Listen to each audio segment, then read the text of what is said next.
Bienvenidos hermanos en esta mañana a la casa del Señor.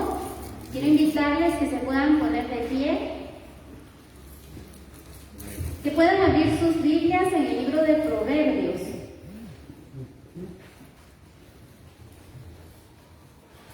En el capítulo 22. Estas son perlas de sabiduría, unos consejos muy bonitos que podemos encontrar aquí. Vamos a leerlo todo completo en el nombre del Padre, del Hijo y del Espíritu Santo. Vale más ser conocido y respetado que andar presumiendo de rico. Los ricos y los pobres son criaturas de Dios. El que es inteligente ve el peligro y lo evita. El que es tonto sigue adelante y sufre las consecuencias. Humíllate y obedece a Dios y recibirás riqueza, honra y vida. La conducta de los malvados es una trampa para los demás. Si te cuidas a ti mismo, te apartarás de ella. Educa a tu hijo desde niño y aun cuando llegue a viejo, seguirá tus enseñanzas. El pobre trabaja para el rico. El que pide prestado se hace esclavo del prestamista. Siembra maldad y cosecharás desgracia. Con el palo que pegues serás golpeado. Dios bendice al que es generoso y al que comparte su pan con los pobres. Aleja de ti al buscapleitos y se acabarán los problemas. Al que convence con su sinceridad, el rey le brinda su amistad. Dios protege al sabio, pero pone en vergüenza al mentiroso. El haragán siempre pone pretextos para no ir al trabajo. Dice que un león en la calle se lo quiere comer. Los besos de la mujer infiel son una trampa sin fondo. Dios no deja sin castigo a los que se enredan con ella. La necedad del niño a golpe se corrige. El rico que roba al pobre para hacerse más rico acabará en la miseria. Muy bien, hermanos, oremos. Padre, en el nombre de Jesús, queremos darte gracias, amado Señor, por este tiempo en el que podemos dedicarlo, Señor, a tu búsqueda, para buscar tu rostro, para buscar tu presencia, pero también para adorarte. Hoy te damos toda la gloria, toda la honra, porque solo tú la mereces. Tú eres el Dios de siempre, el alfa y el omega, el principio y el fin. Tú has sido por los siglos de los siglos y el mismo de ayer eres tú, Señor, hoy. Gracias, Padre eterno, por la vida. Muchas gracias, Señor, por la salud. Muchas gracias porque podemos vernos una vez más y congregarnos en este lugar que hoy se constituye tu casa. Padre eterno, derrama de tu presencia en esta mañana y que nadie vaya a salir igual como ha entrado, sino que tu presencia llene cada corazón. Señor, sabemos que en ti está la respuesta a todas nuestras inquietudes, interrogantes, necesidades. Bendícenos, Señor, con tu presencia. Llénanos de tu presencia en esta mañana. En el nombre poderoso de Jesús hemos orado. Amén y amén.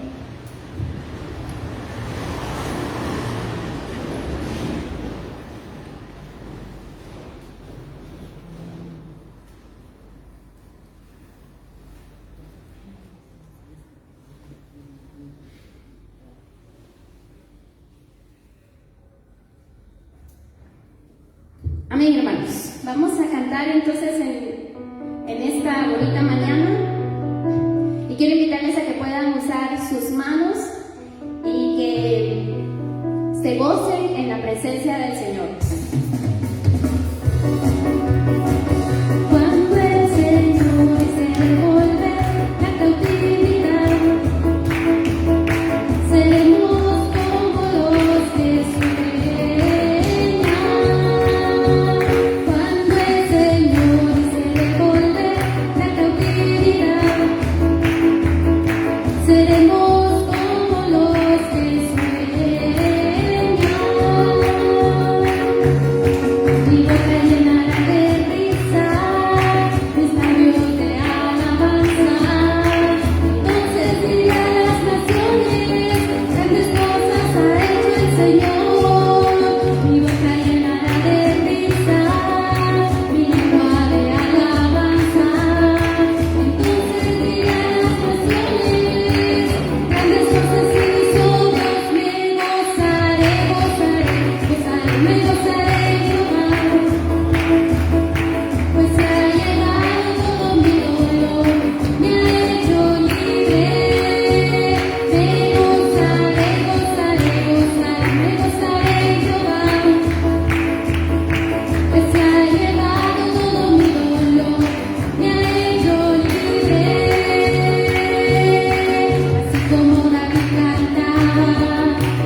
pues se ha llevado todo mi dolor, me ha hecho libre.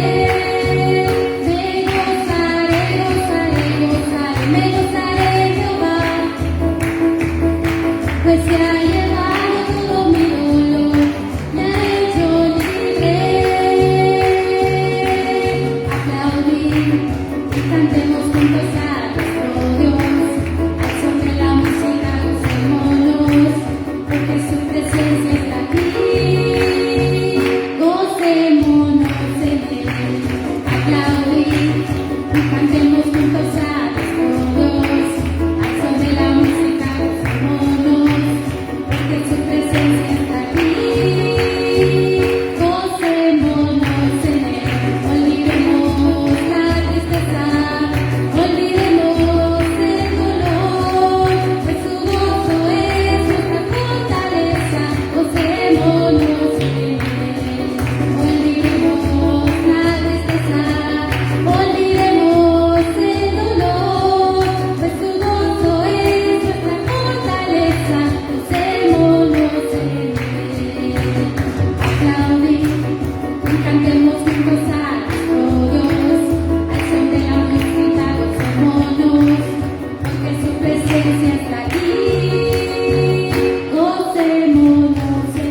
abrazo de ese Padre.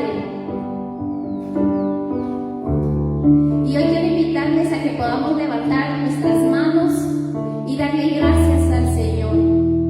Siempre recuerdo esa anécdota que un día leí acerca de un niño que quería que su papá lo abrazara, lo cargara, y el niño lo que hacía era levantar sus brazos para que su papá le pusiera la atención. Y en mi mente siempre está eso, que cuando levantamos nuestras manos, el Señor está ahí atento, como un padre, para sostenernos, para llenar nuestros corazones de su paz.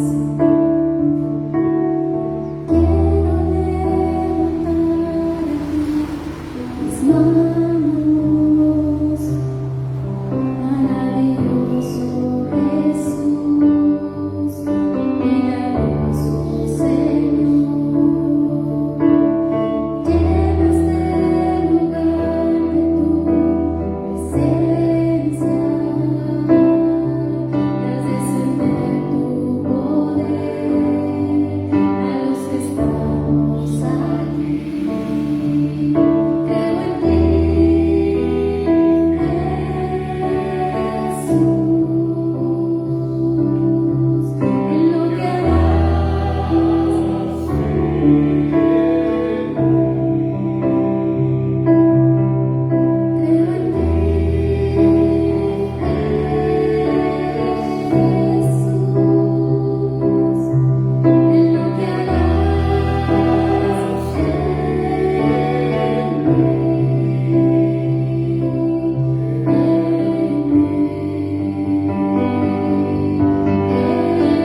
Buenos días, hermanos. Es un gusto poderles saludar a cada uno de ustedes. Qué bueno verles. Es una bendición poderles saludar. Espero que se encuentren bien, con paz, con bendición, disfrutando de las misericordias de Dios que son nuevas cada día. Pongámonos de pie, mis queridos hermanos.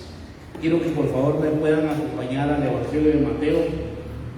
Seguimos con nuestra meditación sobre el Sermón del Monte y estamos en el tema de la oración. La oración modelo para los discípulos. Esta es la parte 2. La oración modelo para los discípulos. Estamos entonces en el capítulo 6 y versículo 10. ¿Lo tenemos, mis queridos hermanos? Amén. Muy bien, leamos desde el 9.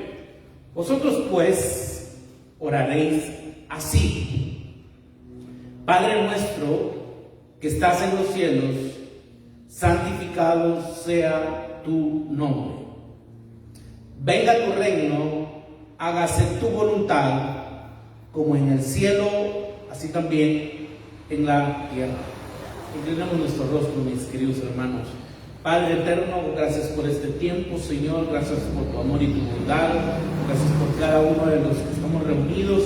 Señor, te ruego que nos ilumines, Padre eterno, que nos dirijas a toda verdad. Espíritu Santo, tú eres nuestro mejor maestro. Ayúdanos, Señor, a entender, a comprender tu palabra y sobre todas las cosas, Señor, a ponerla en práctica. En el nombre de tuyo, Jesús, amén y amén. Pueden tomar sus lugares, mis queridos hermanos. Espero que ya ustedes estén poniendo en práctica esto, ¿no? Que es el tema de la oración. Yo les decía, hermanos, probablemente no se tenga el hábito de orar, pero creo yo, hermanos, que dedicándole, por ejemplo, 5 minutos, imagínense 5 minutos diarios, cuánto podemos lograr entonces en la semana. Y creo yo que son 5 minutos muy bien invertidos. Claro, si usted ora más, usted dedica más tiempo, hermanos, eso es una bendición. Así que el desafío sigue siendo, hermanos, que oremos, que sigamos buscando el rostro del Señor, que no nos cansemos, hermanos, de buscar el rostro de nuestro buen Dios. Hoy entramos, hermanos, a la segunda petición que expresa esperanza del pueblo de Dios a lo largo de toda la historia. Aquí hay un tema, hermanos, muy profundo, un tema bien interesante, que es el reino de Dios. Y por supuesto que solo vamos a ver una pincelada. Vamos a recordar un poco entonces el Padre Nuestro. Vemos de que nos debemos de dirigir, hermanos, la oración modelo es que nosotros nos debemos de dirigir a Dios como nuestro Padre. Cuando ustedes oren, dice Jesús, deben de orar de esta manera: Padre nuestro. Debemos de tener, hermanos, esa convicción que Él es nuestro Padre, que Él escucha nuestra oración, que Él escucha nuestro clamor. Nos debemos de acercar entonces ante su presencia, hermanos, confiadamente, sabiendo que Él escucha nuestras peticiones, que Él escucha nuestro clamor. Y el Padre nuestro, hermanos, es de pertenencia. Él es nuestro Padre. Y que estás en los cielos, explicábamos esta frase, que no es, hermanos, que Él esté allá en los cielos. Lo que está mostrando, hermanos, este texto es la soberanía de Dios. Él está en todo lugar, Él está aquí, Él está allá en su hogar, en su trabajo, donde quiera que usted se movilice, ahí está el Señor. Amén. ¿Cuántos pueden decir amén a eso? Y debemos, hermanos, de entender entonces y comprender que Dios es un Dios soberano. Hay cosas, hermanos, que no podemos entender más en estos tiempos tan difíciles que estamos viviendo. Hay cosas, hermanos, que no las podemos comprender, que no las podemos entender, pero sabemos que Dios, hermanos, es un Dios soberano sobre todas las cosas. Y por eso, hermanos, el texto bíblico dice: Padre nuestro que estás en los cielos, y santificado sea tu nombre.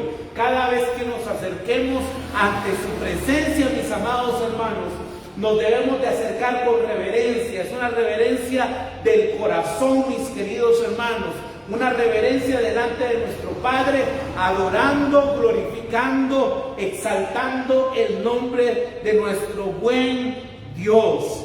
Y entramos entonces, hermanos, al tema de venga tu reino, el reino de Dios. Israel, hermanos, esperaba que Dios enviara a su ungido a gobernar la tierra. Israel estaba esperando ese momento en que llegara el elegido, el ungido, para poder reinar, para poder gobernar. Y ahora, hermanos, que Jesús vemos que ha inaugurado el reino de los cielos.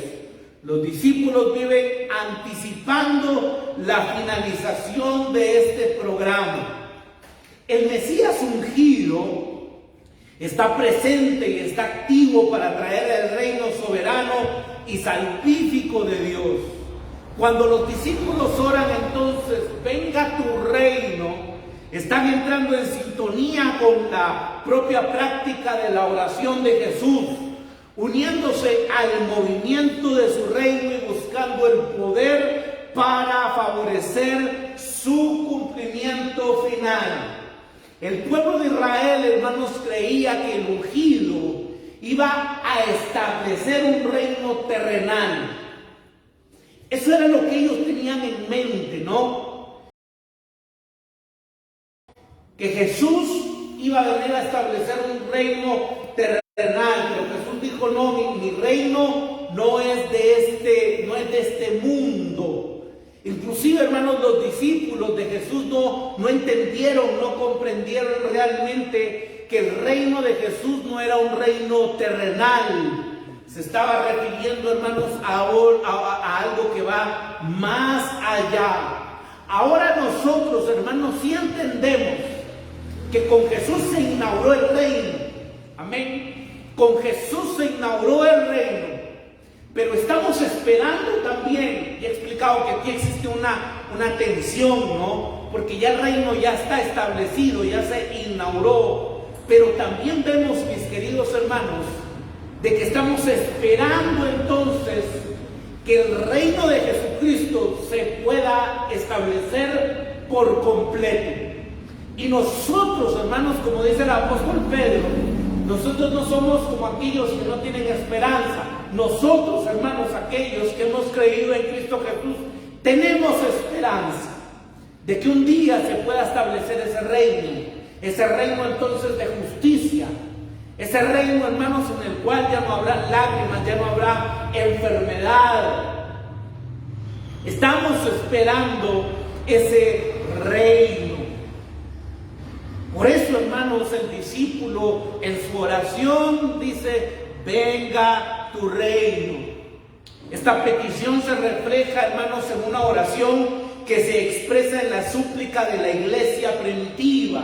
Y la iglesia primitiva, esto es interesante, porque estaban ya esperando el regreso de Jesús. Vemos esa actitud, hermanos, en el apóstol Pablo, vemos esa actitud en el apóstol Pedro. Ellos estaban esperando porque Jesús dijo que iba a regresar. Los que queremos, dice el apóstol Pablo, él se incluye, ¿verdad? Pensando cuando el Señor venga. Porque él tenía esa esperanza. Jesús dijo que iba a regresar y en cualquier momento viene. El apóstol Pedro también tenía esta visión de que él, hermanos, regresaría. Y esta era la petición de la iglesia primitiva. Ven, Señor Jesús, ven, oh Señor, te estamos esperando, tú lo dijiste. Quiero que me acompañen, no me pierda ahí el Evangelio de Mateo, pero quiero que me acompañen rápidamente a Primera de Corintios. Primera de Corintios capítulo 15. Cuando lo tenga me da un fuerte amén. Amén. Gloria a Dios. Primera de Corintios capítulo 15 y versículo 22. Y el texto dice, hermanos: porque así como en Adán todos mueren, también en Cristo todos serán ¿qué? Todos serán vivificados. Pero cada uno en su debido orden. Cristo las primicias, luego los que son de Cristo en su venida. En Cristo, hermanos, dice el apóstol Pablo, todos serán vivificados. Quiero que me acompañe ahora al libro de Apocalipsis. Apocalipsis capítulo 22.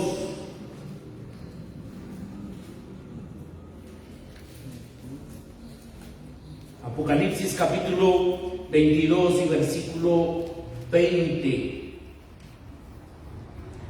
Ya casi finalizando el libro de Apocalipsis.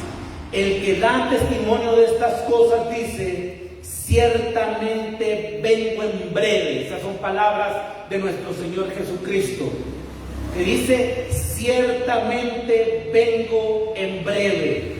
Amén. Sí, ven, Señor Jesús.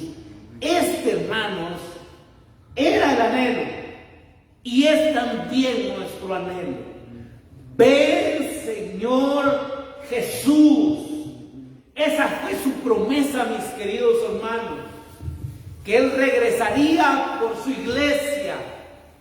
Y el deseo de nuestros corazones es que Él venga. Por eso en nuestra oración, hermanos, es: venga tu reino, que se establezca.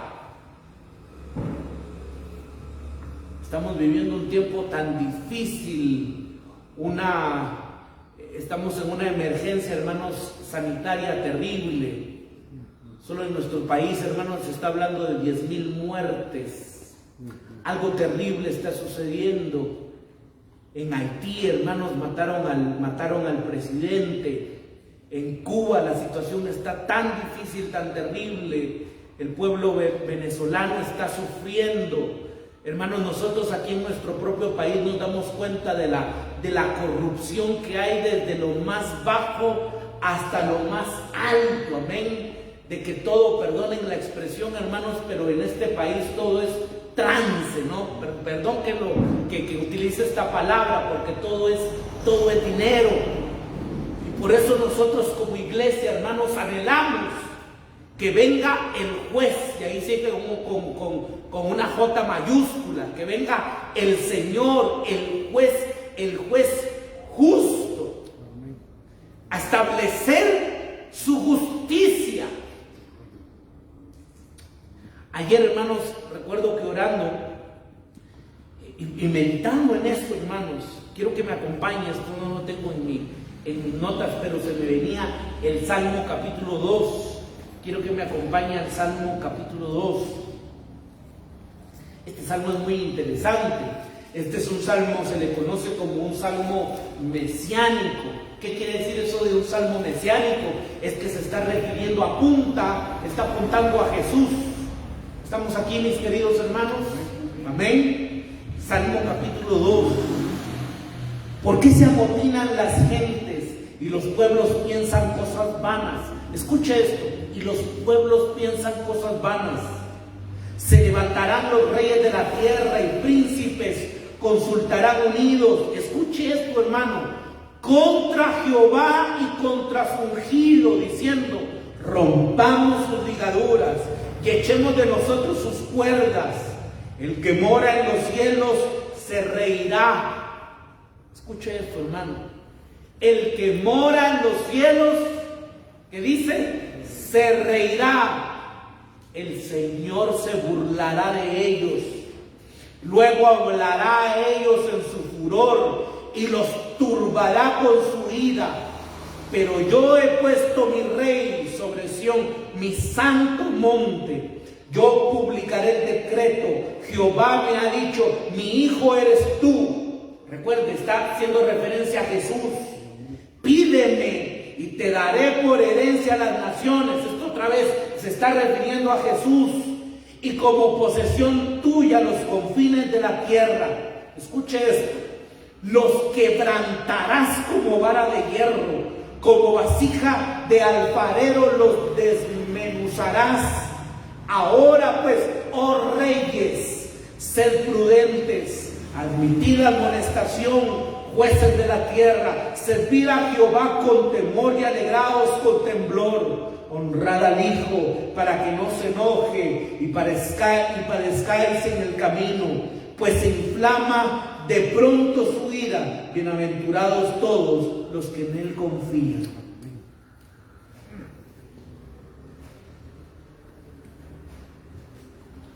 Hay gente poderosa en esta tierra, hermano. Gente que tiene poder, gente que tiene los recursos económicos. Pero se me viene a la mente el faraón, ¿no? ¿Y quién es este señor que me va a venir a dar órdenes, no? De que el pueblo de Israel tiene que salir 3 días a adorar. Él no estaba acostumbrado a que le dieran órdenes. Él las daba. Él era el faraón. Él era el enviado por los dioses. Él tenía el poderío militar. Él tenía el poderío económico. Pero en las 10 plagas, hermanos, vemos que Dios manifiesta y extiende su mano de poder. Y hasta los mismos consejeros, hermanos del faraón, le dice: ¿hasta cuándo vas a permitir que este hombre nos siga agobiando?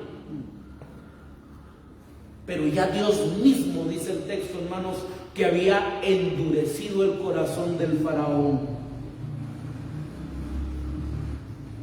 Espero, hermanos, que nuestro anhelo sea igual a la oración de la iglesia primitiva: ven, oh Señor.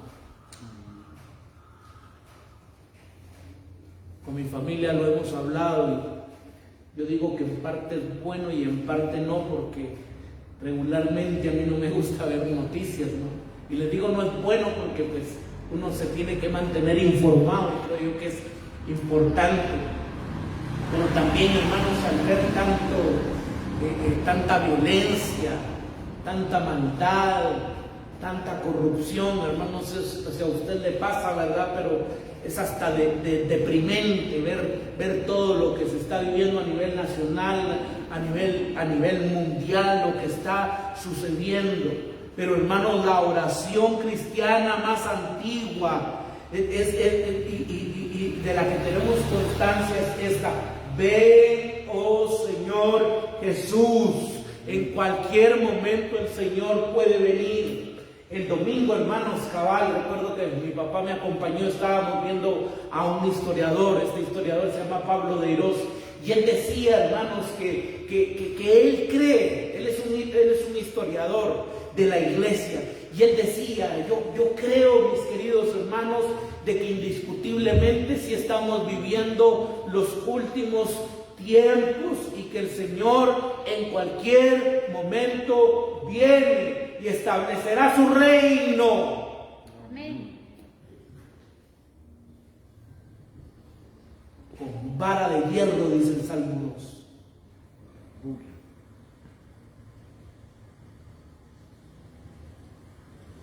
En la sinagoga, los discípulos habían invocado el nombre de Dios del pacto como Señor. Pero ahora este mismo título divino se aplica a Jesús, el Mesías, quien ha inaugurado el reino de los cielos y lo llevará, hermanos, a su manifestación final. Nosotros estamos esperando eso. La manifestación final, que se pueda manifestar el Señor Jesús,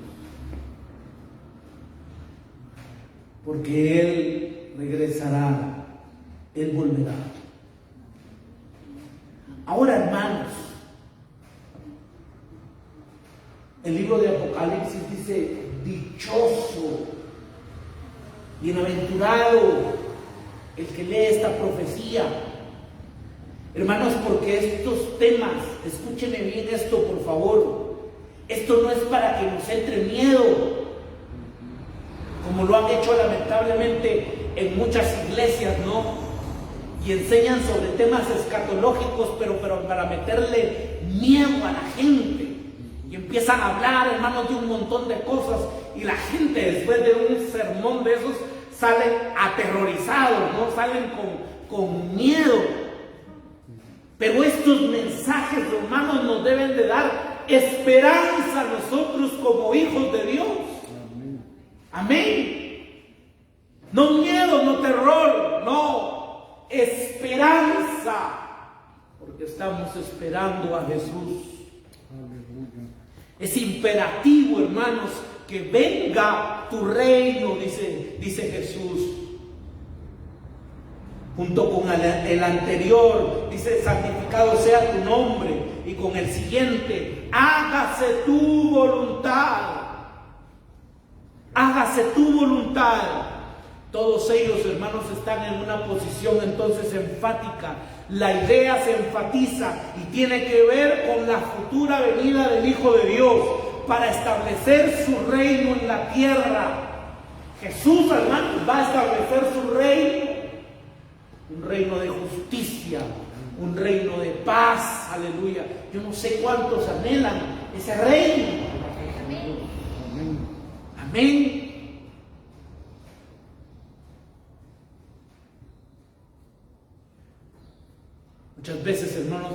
nuestra confianza en un hombre, ¿no? En una mujer, en un partido político, y decimos probablemente si van a marcar la diferencia, probablemente esto. Pero hermanos, debemos de saber que realmente siempre nuestra confianza tiene que estar puesta en Jesús, y que su reino se va a establecer un día, hermanos, en esta tierra. Aleluya. El creador de los cielos y de la tierra, hermanos, va a establecer. Por eso me llama la atención el Salmo 2 cuando dice: y yo me burlaré de ellos. Se refiere, hermanos, a los reyes, a los poderosos, porque por más dinero y más poder que tengan, jamás se podrán comparar con el Rey de Reyes y Señor de Señores, con el Creador de los cielos y de la tierra.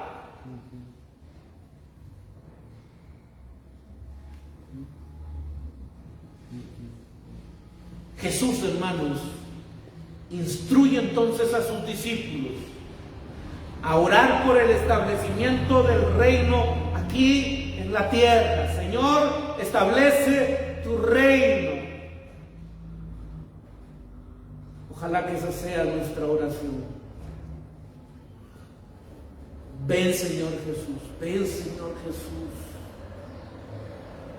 Sin duda, hermanos, ese es el reino del cual Daniel dice. Y quiero que me acompañen rápidamente al libro de Daniel. Daniel capítulo 2, versículo 44. Y en los días de estos reyes, escuche esto, el Dios del cielo levantará un reino que no será, ¿qué dice su Biblia, hermano? Que no será jamás destruido. Habrá un reino que jamás será destruido, ni será el reino dejado a otro pueblo. Desmenuzará y consumirá a todos estos reinos, pero Él permanecerá para siempre. Aleluya. Su reino, hermanos, jamás, dice el texto, jamás será destruido. Porque nadie, hermanos, se puede comparar a nuestro Dios. Y ese es el reino el cual nosotros estamos anhelando, mis queridos hermanos. Nosotros estamos de paso en este mundo.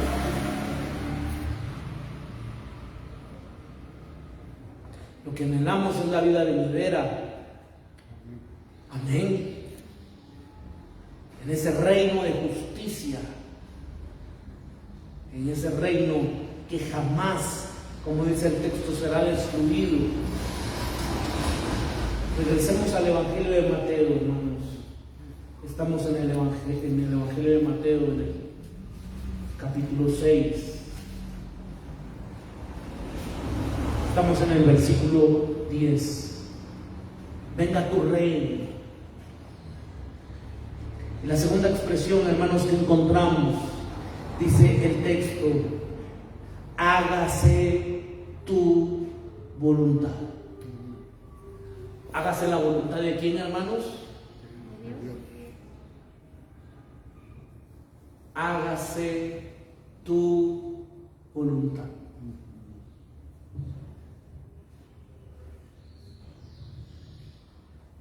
Lo segundo que observamos es la voluntad de Dios.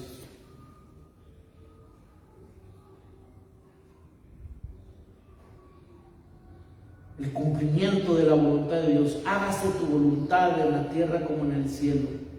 Esta petición, hermanos, ha de vincularse con lo anterior. Donde quiera que el reino de los cielos ejerce su presencia, donde Dios está reinando, se experimenta su voluntad, la voluntad de Dios. ¿Por qué? Porque Él es el rey y porque Él está reinando. Y por lo tanto se expresa entonces su voluntad. Dios reina en el cielo de manera absoluta, lo cual significa que todo el cielo experimenta su perfecta voluntad. Jesús, hermanos, pide en oración que la tierra experimente este mismo reinado de Dios. La palabra que se traduce como voluntad puede aludir, hermanos, al propósito de Dios, a su deseo. Vamos al Evangelio de Lucas. Lucas capítulo 13.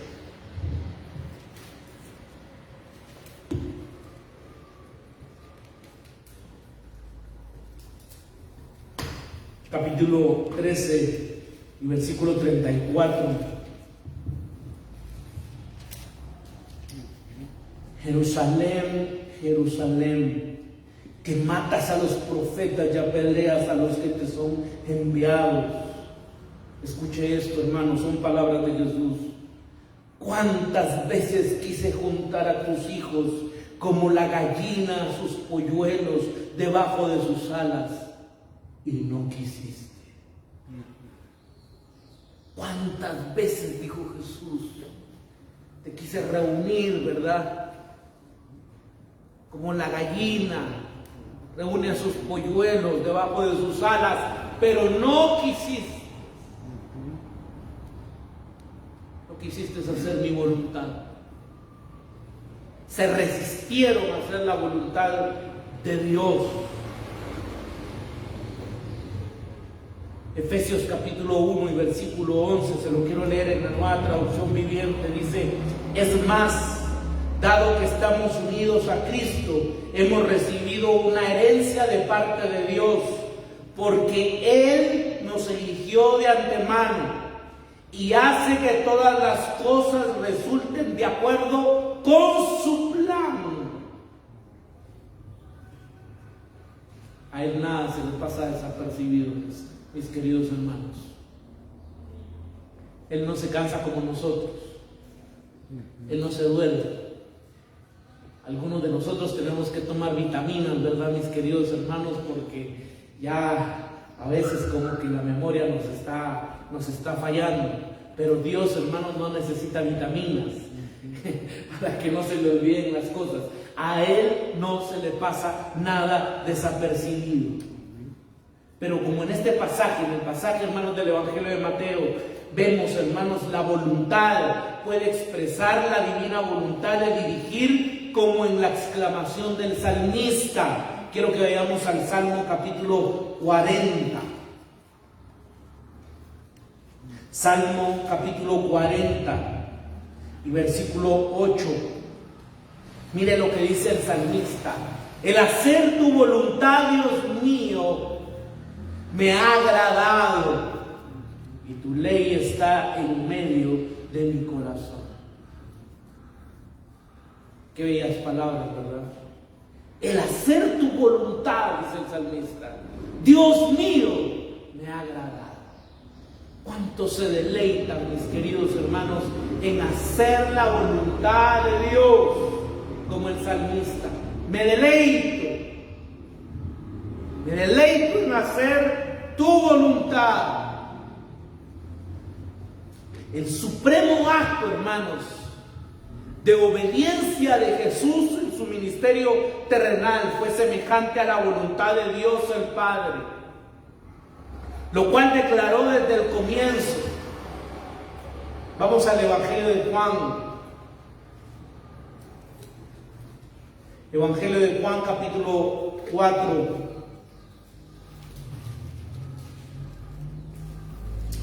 Evangelio de Juan capítulo 4 y versículo 34. Jesús les dijo: mi comida es que haga la voluntad del que me envió y que acabe su obra. Hablando metafóricamente, hermanos, ¿cuál es la comida entonces de Jesús? Dice Él que hacer la voluntad del que me envió. Por eso, hermanos, es que el supremo acto de obediencia de Jesús en su ministerio terrenal fue hacer la voluntad de Dios, fue hacer la voluntad de su Padre, y lo cumplió fielmente hasta el final. Regresemos al Evangelio de Mateo. solo que ahora vayamos al capítulo 26. Capítulo 26, versículo 39 al 42. Yendo un poco adelante, se postró sobre su rostro, orando y diciendo: Padre mío, escuche esto, mi querido hermano. Padre mío, si es posible, pasa de mí esta copa. ¿Pero qué? Pero no sea como yo quiero, sino como tú. Vino luego a los discípulos y los halló durmiendo y dijo a Pedro: ¿así que no habéis podido velar conmigo una hora? Velad y orad para que no entréis en tentación. El espíritu a la verdad está dispuesto, pero la carne es débil. Versículo 42. Otra vez fue, lloró por segunda vez diciendo: Padre mío, si no puede pasar de mí esta copa sin que yo la beba, hágase tu voluntad. Jesús sabía, hermanos, lo que le esperaba. Y lo que le esperaba no era nada fácil. Le esperaba sufrimiento, dolor, le esperaba la cruz, la humillación. Y él expresa, hermanos, y él dice: Señor, si fuere posible que pase de mí esta copa, pero que no se haga mi voluntad, sino que se haga la de ¿quién, hermanos? La tuya, dice el Señor. Tenemos el mejor ejemplo, el mayor ejemplo, el de nuestro Señor Jesucristo. Hacer la voluntad de mi Padre. Ese es mi alimento, dice Jesús. Hacer la voluntad de mi Padre, del que me envió. Con la inauguración entonces, hermanos, del reino, aquellos llevan a cabo la voluntad del Padre en el ministerio de Jesús. Y de ahí devienen sus discípulos. Mateo capítulo 12.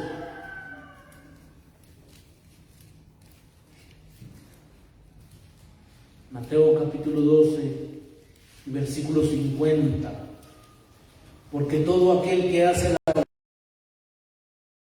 voluntad para sus vidas, ojalá, mis queridos hermanos, que el anhelo de nuestros corazones pueda ser el hacer la voluntad de nuestro Padre, la voluntad de nuestro Dios. La completa experiencia de la voluntad de Dios en la tierra solo se producirá con la venida de su reino al mundo en su forma final, cuando caerá todo gobierno perverso y culminará la regeneración en esta tierra. Y de eso, hermanos, habla también el libro de Romanos. Quiero que me acompañen rápidamente al libro de Romanos capítulo 8. Romanos capítulo 8 y versículo 18. Vamos a leer del 18 al 25. Pues tengo por cierto que las aflicciones del tiempo presente no son comparables con la gloria venidera que en nosotros ha de manifestarse. Porque el anhelo ardiente de la creación es el aguardar la manifestación de los hijos de Dios. Porque la creación fue sujetada a vanidad, no por su propia voluntad, sino por causa del que la sujetó en esperanza. Porque también, escuche esto, hermano, porque también la creación misma será libertada de la esclavitud de corrupción a la libertad gloriosa de los hijos de Dios. Porque sabemos que toda la creación gime a una está con dolores de parto hasta ahora. Voy a hacer aquí una pausa, mis queridos hermanos, porque el texto dice que la misma creación gime con dolores de parto. De esto nos habla el libro de Apocalipsis cuando habla cielos nuevos, tierra nueva.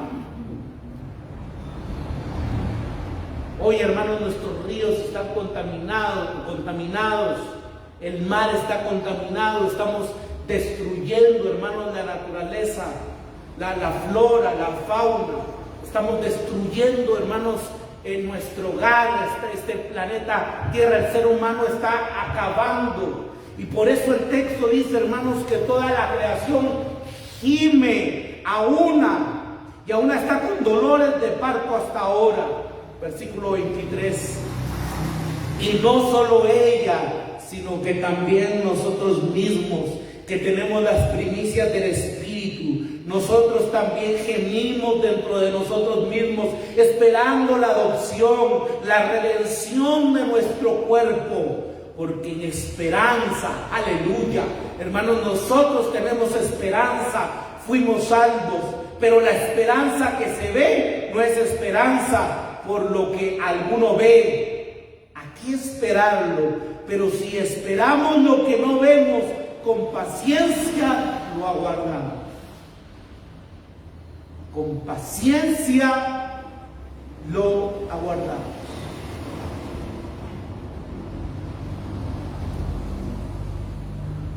Demuestra, hermanos, la realidad del reino de los cielos, permaneciendo fieles entonces a la voluntad para nuestras vidas.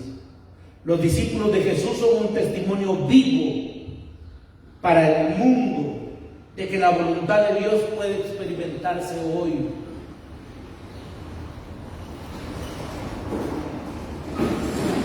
Que el anhelo de nuestros corazones pueda ser, hermanos, o hacer la voluntad de Dios.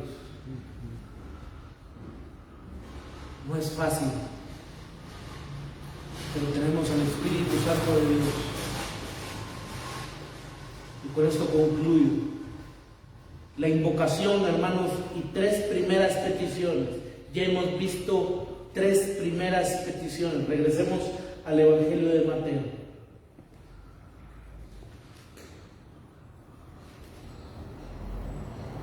Estamos en el capítulo 6.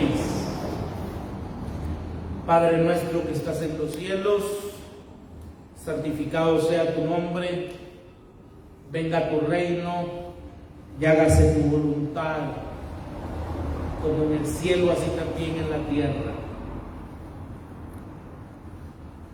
La invocación, hermanos, y 3 primeras peticiones dan a los discípulos de Jesús las prioridades correctas, puesto que es menos probable que oremos de forma superficial o egoísta por la voluntad de Dios, si primero hemos glorificado como Padre y pidiendo que traiga su reino a esta tierra.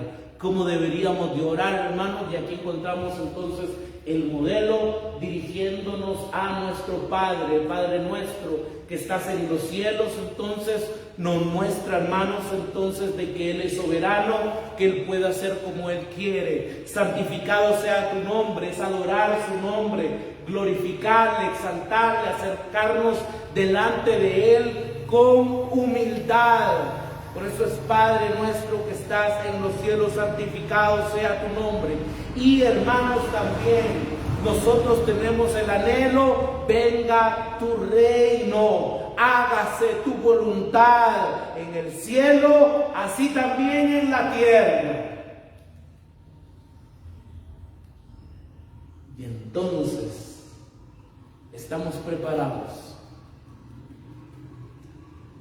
para pedir, como dice el versículo 11, y el pan nuestro de cada día, dánoslo hoy. Y después habla de los deudores, habla de la tentación. Pero se da cuenta, hermanos, yo espero que usted vea el modelo de la oración, que lo podamos entender. Las siguientes 3 peticiones pueden entonces enfocarse adecuadamente en las necesidades de sus discípulos, porque los discípulos de Jesús también tienen necesidades.